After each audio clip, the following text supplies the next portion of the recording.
let's get into it. All right. Foundations of government. What even is government? Why do we have it? Why is it there? Where did it even come from? Because it's not like we were just like out in the middle of nowhere and just like, like we need a captain and we need organization. No, we're like, we need food, water, shelter, and we got to keep it populated, right? Like that's the way to survive.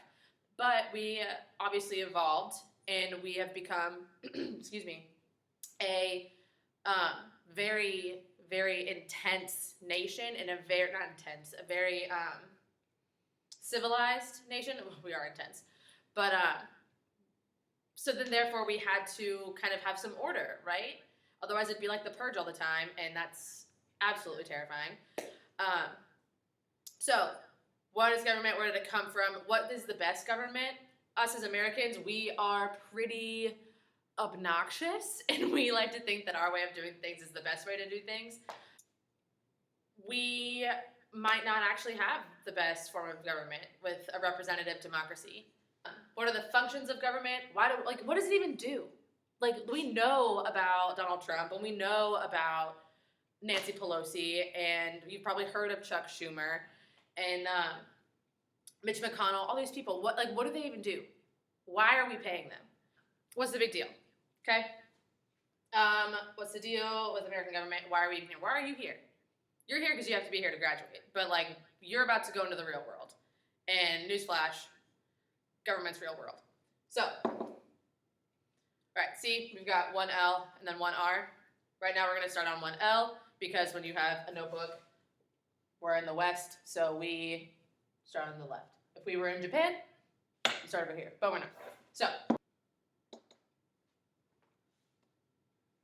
okay. So, Aristotle, again, you've probably heard of him. He was one of the first people to think about this and realize, oh wow, like we've got a lot of people here and we've got a lot of stuff going on. We've got this inner city and we've got people around that, and then we've got people around that, right? And so he was the very first person to really look at government and try to figure out, what it is. He came up with the idea of polis, which is like metropolis or Indianapolis. But so you've got this center city, right? Like think about New York City, right? You've got the very, very center, the heart of it all. And then you've got people that live around it, live in the suburbs, okay? They're not on Broadway, right? They're not on Manhattan Avenue or whatever, East 5th, okay? They're a little bit out. They're in the suburbs kind of around it. Suburbs, suburban, okay? Kind of urban. You've got businesses, you've got some things, people live there, but it's not in the center, okay? Then outside of that, you have the countryside. The countryside of New York is all hills. Bet you didn't think that there are hills and stuff in New York. There are. There's a lot of corn that's grown up there. And they don't have a whole lot in terms of business. So we're looking at how all of those things kind of like intertwine and intermingle together, and how that is the same governing place. Everybody has that same central location, right? Oops, I was gonna go click my computer, and that's not what I'm talking on. Okay, so you've heard these three words before, right? Nation, country, state. And everybody thinks that they mean the same thing. They don't.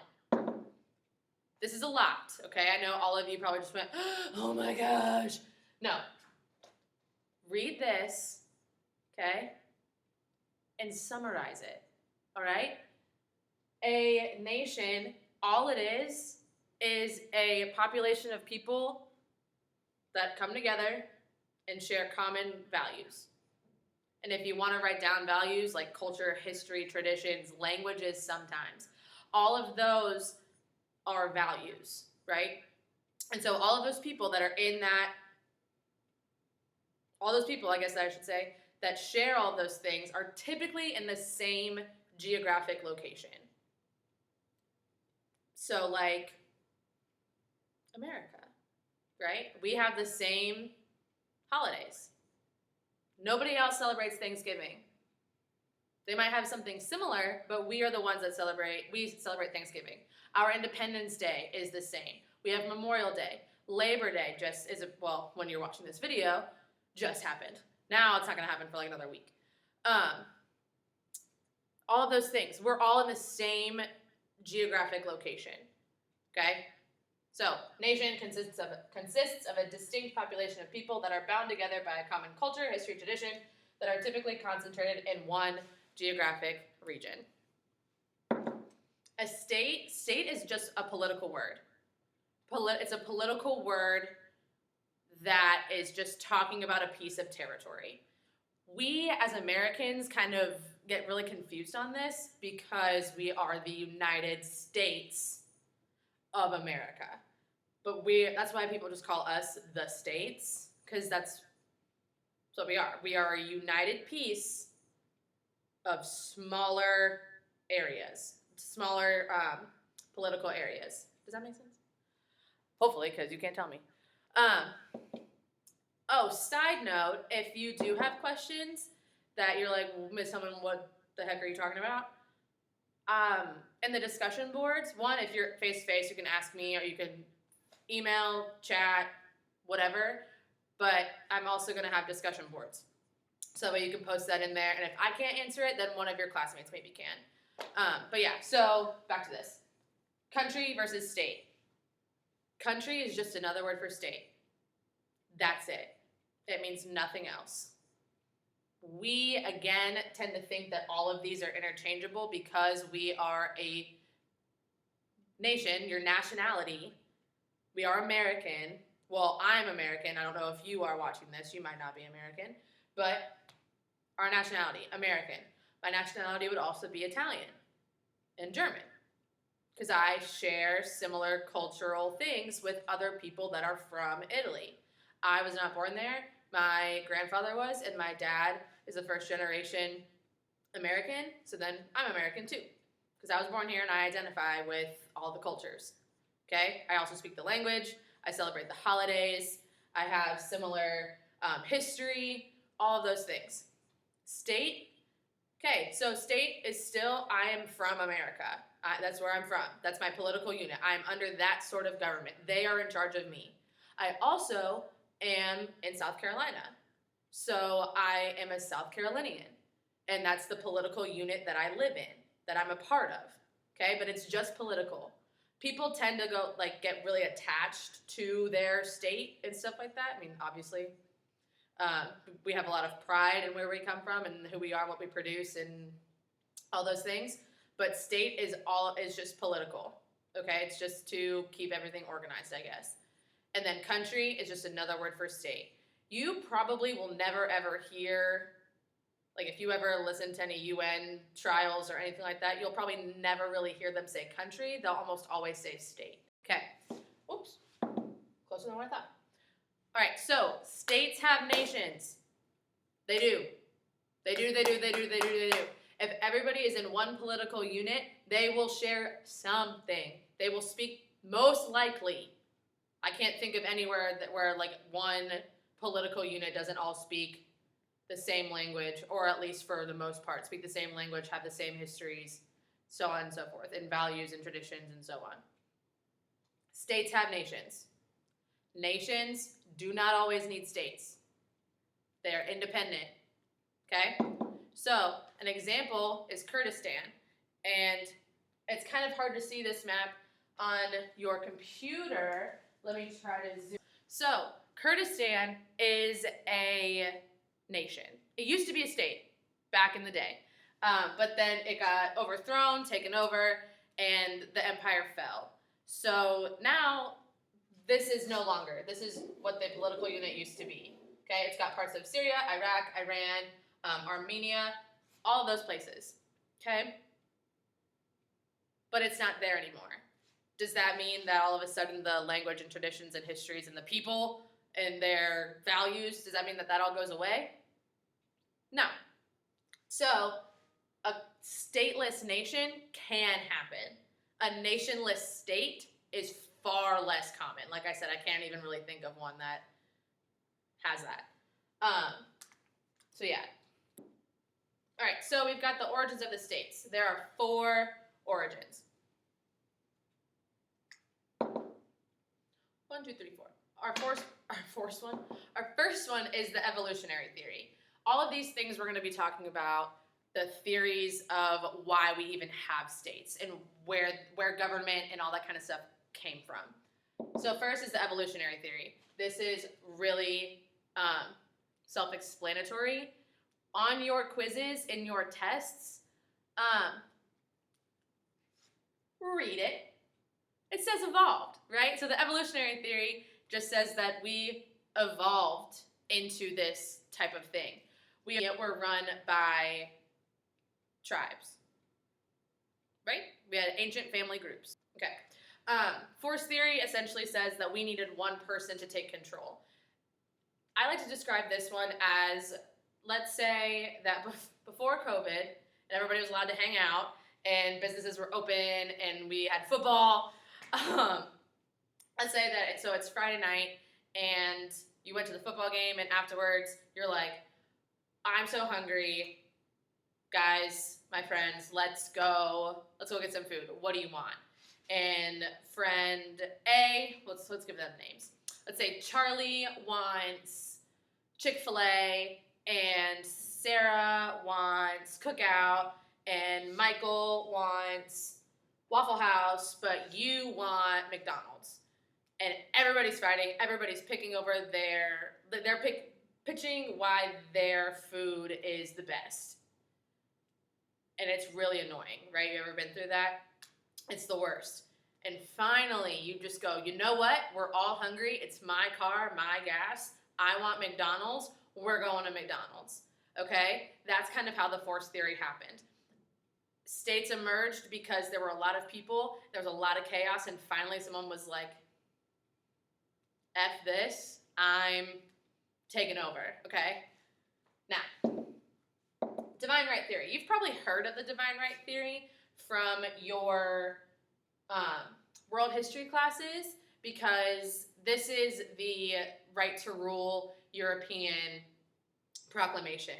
And whenever you would read about these, in probably your other classes or wherever you heard about them, it's always like a 14-year-old kid. You ever notice that? That God came to you in a dream and said that you're better than everybody else. Yeah, so it's essentially just saying that somebody said that God came to them and said, you are better, you're the one that's supposed to rule this country. So it's typically kings, queens, emperors. So when you're taking your quiz, look for those words. Is that, okay, God is divine right, and divine right typically goes with monarchs, meaning king, queen, emperor. When we learn about kings and queens and stuff, they're typically European. Okay, so that all kind of goes together. So when you're looking at this and studying, connect these things. It's all connected. History is a big story, and I'm doing my best to tell it. I do get off on a tangent, but I'm doing my best. All right, social contract theory. Social contract theory is essentially saying that people gave up their freedom to the state in order for the good of the people. Have you ever heard the phrase, what's good for the goose is good for the gander? It's a really old phrase. Essentially what it's saying is what's good for one person is good for the lot, meaning like the group of people. So social contract theory is the same idea as when you go to the airport and you say, okay, I really don't want to take off my shoes, I don't want to take off my jacket, and it's really annoying that people have to go through my stuff, but I do it because I know that they'll catch a bad guy if there is one, and they'll stop smuggling, and they'll stop all this other stuff. Now, typically, we look at it as like, it's just, like, I didn't mean to pack that toothpaste, and I know it's over 3 ounces, and that's annoying to us, but we know that, like, we're giving up our freedoms to go get x-rayed and have our stuff looked through, have our toothpaste taken away, to know that we are going to be okay. You know what I mean? All right, so you have just gotten through your first page of notes. Well done. All right, Now we're going to talk about the essential features of a state. Again, there are 4. So our first one is population. Population is, again, very self-explanatory. Who is there? When we're talking about essential features of a state, I want you to think about your bedroom at home, okay? Or wherever you have all of your stuff. So, population, who's there? Is it just you? Do you have your own room? Do you have to share it with your brother or sister? Do you have to share it with mom and dad? Do you share it with grandma? Or do you share it with both of your siblings, all 5 of your siblings? Who is in that room? Who is taking up the space? Then we have territory. Territory is what is mine, what is yours, where are the boundaries, okay? I was lucky enough growing up that I had my own room, so when I shut that door, whatever was in there was mine, okay? I didn't have to share a closet or anything like that. But then when I went to college, you have to share a closet, we had to share sleeping arrangements and stuff like that. So you kind of have to respect the other person in their space, but you have your own space, right? Sovereignty. This word is very hard to spell, especially for someone who is dyslexic. Sovereignty essentially just says that you have the ability to rule yourself. You're able to govern yourself. Example of that is Puerto Rico. Okay, Puerto Rico is not a sovereign state. They're a state because they're a political unit, right? And they're a nation because they have their own language, ideals, histories, traditions, cultures, so on. They're their own thing, right? But we govern them. Okay? So, United States, sovereign. We're able to govern ourselves. We create our rules, we follow our rules, and we enforce our rules. Puerto Rico cannot do that by itself. We do it for them. They're under Donald Trump is in charge of Puerto Rico. They also listen to Donald. But so, in your bedroom, sovereignty. Do you make the rules, or does your older sister make the rules? Does mom and dad say, no, my roof, my rules? Who has the power to create the laws and enforce the laws in your bedroom? Okay? And then government is how are you then going to go about that? So let's say, okay, so in college, your hallmates would want to say, okay, we're going to set quiet hours, which means like, please don't be playing music this loud, having parties, just being loud and obnoxious past 11 p.m. And then after 6 a.m., you can do it again. And it's just a respect thing of like, hey, this is how we're going to run our hallway because even if you like to stay up, I don't, and I have to get up early. But I'm fine if it's being played at like 10:30. I don't go to bed till 11. Stuff like that. That's our sovereignty. We're able to rule ourselves. We were able to come up with that idea ourselves. Government is, okay, we did that. This person is in charge. This person is going to make sure that everybody's following the rules. And if you don't follow the rules, then you're gonna get a fine or something. I don't remember if we actually had fines. I think you would just get like talked to. Probably eventually you would have fines, but I don't really know. Okay. So, government is an institution through which the state maintains. I know it says maintains twice. I'm sorry. Every time I make this speech or lecture, I always see that. I'm like, crap. Forget. So it does all these things, right? Let's go back. Government is the institution through which we maintain order, provide public safety, provide national security and defense. Again, when you are thinking of government for this unit, we're going national. Okay, we're not looking at the South Carolina state government. We're not looking at Georgia government or Indiana or Maine or anything like that. We're looking at our federal government. So we want to provide a national security system and the common defense. So this would not be the police. Okay, this is more Army or Navy, Air Force, stuff like that. Because the police is state and local, not necessarily federal. Um, Provide public services, so like your library or parks or if you have to go on welfare or anything that's similar to those sort of things that anybody else can access.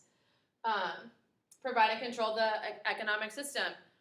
The economic system is out of our hands, okay? It's the government that goes and does all that kind of stuff with it. We don't really have a whole lot to do with it other than our own consumerism, and we don't get to decide what money is and how much money is going to be out there and stuff like that. The government handles that. So all decisions are binding to all citizens. So the government needs to make sure that everybody is going to be held accountable to these things. I know, you're rolling your eyes. Believe me, I understand. A good government has to make sure that all of these decisions that it's going to make is for the good of all citizens, and that all citizens will be held accountable and that they're available to all citizens. Now, like I said, I know you're rolling your eyes. This does not mean that we have a bad government. Doesn't mean we have a good government. It doesn't mean that there are ones that are better. It doesn't mean that there are ones that are worse. Surely all of those statements are true. However, when we're looking at governments on paper and what we aspire for them to be, this is what has to happen. Okay. Now, how we classify governments. How we look at, okay, when you look at a dog, you go through this process in your head of what is a dog. You see something and you're like, seen that before. And you're like, okay, 4 legs, check. Tail, check. Floppy ears, check. Barks, check. Okay. All those things mean that it's a dog. So then therefore, it's a dog. Because you could also look at it and be like, all right, 4 legs, tail, fur. Ooh, it's really tall. It's not barking. Oh, and it eats hay? Oh, okay, so that's a horse, right? So you kind of go through that process in your head, and that's what we're going to be looking at here, is looking at how are we going to classify when we look at a state and how it's run, a government, we are going to try to classify it into, okay, which box does this piece fit into, right? So we have 3 standards with how we do that. We've got who can participate in the governing process, aka who has the power, who is in charge. Is it all of the people? Is it some of the people? How come it's some of the people? Is it the elitists, people that have a lot of money, people with a lot of power, a lot of high status? Or is it people that are just over the age of 18 or over the age of 21? Is it every man for himself? Is it a divine right? Is it somebody that just like took over power, won a lot of wars, and so then now they're overthrowing everything? Who is in charge? Who has the power? That's our first check mark when we're looking at a government. Then we're looking at the geographic distribution. Okay, we're looking at where is the power geographically. Where is it? So let's say we've got a democracy. Okay, we are a representative democracy. What that means is we elect people to elect people for us. The representatives represent us, and then they do their thing. Okay, so where the power is in our government is we have a federal style of government. A federal style of government, okay? We are this last one.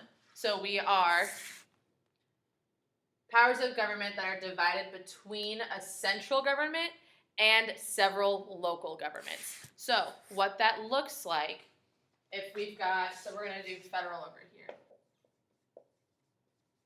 Okay? Here we've got the central government. Okay? And then we've got the state governments. What federalism is it's saying that these are equal. So if we've got one of these guys, okay, remember them? Remember this from math class, and you make it into like an alligator, and the alligator, ooh, he looks creepy. And that alligator wants more cookies. Right? Okay. So what federalism is saying is that it's equal. This is where we sit. Equal power, okay? It's saying that central government and state governments share their governing process. The state has some laws that they're like, federal government, this is what we're going to do. We're in South Carolina, that's how this works. The federal government has laws where it's like, that's a federal crime, that's a federal thing. The Constitution has hold over that, that's a federal power, okay? That's what federalism is saying. Geographic distribution, it's between both, it's equal between the central and the state governments, okay? And I'm not even talking about the one that happened in 1861. I'm talking about the Articles of Confederation. We used to have this, okay? We had a federal government, or our central government is what we'll say, and then we had all of our individual states. And what they decided is that we just came off of this, you ever have, let me go back. You ever have like a really bad breakup, or like somebody just like did you dirty, right? And it leaves a bad taste in your mouth. Let's say that, you know what? We'll go with one of my high school boyfriends, Troy, okay? Troy was a rugby player, and I loved him. We were going to get married. I had it all planned out. I was super excited. Troy broke my heart. Sad. I know. All of you are crying tears. Troy was a rugby player, and he broke my heart, and it made me really sad and whatever. So then I was done with rugby players. Never want to date a rugby player. Blah, blah, blah, all this stuff, okay? That's kind of how the states felt about having a central government after fighting a war to be free and to be away from a big central government. So they wanted to become a confederation, which meant that all of the power went to the states, right? More power in the states. This is the little alligator guy. Okay? We were like, hey, we just fought a war for like 10 years. You guys, have you been around? Have you seen it? I'm not going to a giant government anymore. Heck no. Absolutely not. We're putting power in the states. We can be united. Like, we're all friends. But, like, if I have a problem in South Carolina is going to handle it. If I have a problem in North Carolina is going to handle it. Central government does not have a lot of power. It's just kind of there. And we'll get into Confederation later. All right, and then our last one, you have heard this before. This part right here, unitary. Uni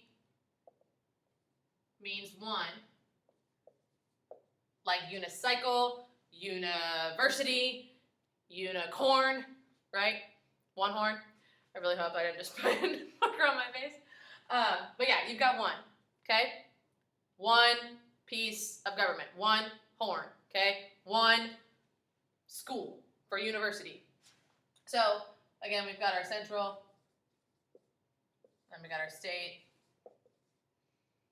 So that means all the power is in that one central, single government. Okay. See the difference? So when we're looking at where is the power, we're talking about where, central or state. Okay? So, all right, and then last but certainly not least, we're looking at the relationship between the legislative branch and the executive branch, aka the lawmaking branch and the executing branch. So, to shorten it up, L branch plus E branch equals what? What this graphic is showing you is the relationship between the voters, the legislative branch, and the executive branch. This side, we have a presidential relationship. So when we're looking at the difference between the legislative and executive branch, we're looking at what is the relationship between who's making the laws and then who is enforcing them. Okay, that's the difference. Okay, I think this is where I'm going to end this video, and then in the next module, you'll have the last one. But okay, cool. See you soon.